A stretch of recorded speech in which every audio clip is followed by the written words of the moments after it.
नमः सकलेभ्यः संस्कृतप्रियेभ्यः संस्कृतपाठशालायां समेषां स्वागतमस्तु। अद्यतन्यां कक्षायाम् अहमस्मि नारायण दत्तमिश्रः। संस्कृत की कक्षा में आज संख्याओं के साधारण और पूर्णार्थक स्वरूपों का कर लेते हैं पुनरअभ्यास और वाक्यगत विशेष अभ्यास।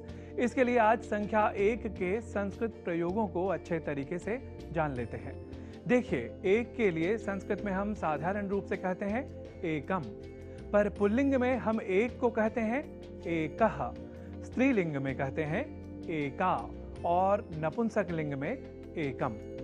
इन शब्दों को कुछ वाक्यों के प्रयोग के माध्यम से और भी दृढ़ कर लेते हैं। सबसे पहले 1 का पुल्लिंग में वाक्य प्रयोग कुछ यूं कर सकते हैं, अहम अत्र एकः एव जनः वदामि, जिसका अर्थ है मैं यहाँ एक व्यक्ति ही बोल रहा हूं। अब 1 का संस्कृत वाक्य प्रयोग स्त्रीलिंग में कुछ यूं कर सकते हैं, सा एका क्रीडिका भारते क्रीडा प्रसाराय पर्याप्ता, जिसका अर्थ है वह एक क्रीडिका भारत में खेलों के प्रसार के लिए पर्याप्त है। 1 का संस्कृत वाक्य प्रयोग नपुंसक लिंग में अब हम कुछ यूं कर सकते हैं, तत् एकम रमणीयम स्थानम यत् मह्यम अतीव रोचते, जिसका अर्थ है वह एक रमणीय स्थान है जो मुझे बहुत पसंद है। यहाँ ध्यान दीजिए, हम प्रायः एकः बालकः, एकः जनः, एका बालिका, एकम स्थानम जैसे प्रयोग साधारण रूप से कर लिया करते हैं, पर संस्कृत व्याकरण की सूक्ष्मता और संपूर्ण वैज्ञानिकता का ध्यान रखें तो एकः बालकः, एका बालिका, एकम स्थानम आदि का प्रयोग कुछ असंगत है, क्योंकि बालकः, बालिका, स्थानम इन जैसे शब्दों में एक संख्या स्वतः और पूर्वतः अंतर्हित है। तो हम बालकः, बालिका और स्थानम यही कहें तब भी एक बालक, एक बालिका और एक स्थान जैसे अर्थ संस्कृत में स्वयं ही समझे जा सकते हैं। खैर, इसे हम विस्तार से तब बताएंगे जब हम बालकः, बालकौ, बालकाः जैसे शब्द रूपों के बारे में आपको बताएंगे। अब बढ़ते हैं आगे।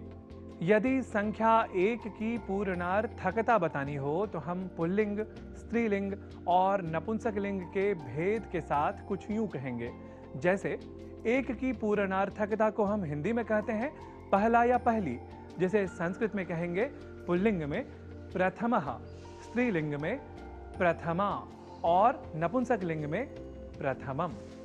आइए इसी क्रम से कुछ वाक्यों का भी कर लेते हैं अभ्यास। भारत के पहले राष्ट्रपति डॉक्टर राजेंद्र प्रसाद थे, इसे संस्कृत में कहेंगे भारतस्य प्रथमः राष्ट्रपतिः डॉक्टर राजेंद्र प्रसादः आसीत्। भारत में पहली प्रसिद्ध क्रीडिका तो पीटी उषा ही कही जाती है, इसे संस्कृत में कहेंगे भारते प्रथमा प्रसिद्धा क्रीडिका तु पीटी उषा इत्येव कथ्यते। जनसंख्या की दृष्टि से भारत का स्थान पहला है, इसके लिए संस्कृत वाक्य कुछ यूं होगा, जनसंख्यायाः दृष्ट्या भारतस्य स्थानं प्रथमम् अस्ति। तो आज आप सभी संख्या 1 के साधारण और पूर्णार्थक शब्दों के संस्कृत स्वरूप से हुए परिचित। अब संस्कृत पाठशाला की अगली कक्षा में जानेंगे अगली संख्या के साधारण और पूर्णार्थक शब्दों के संस्कृत स्वरूप के बारे में।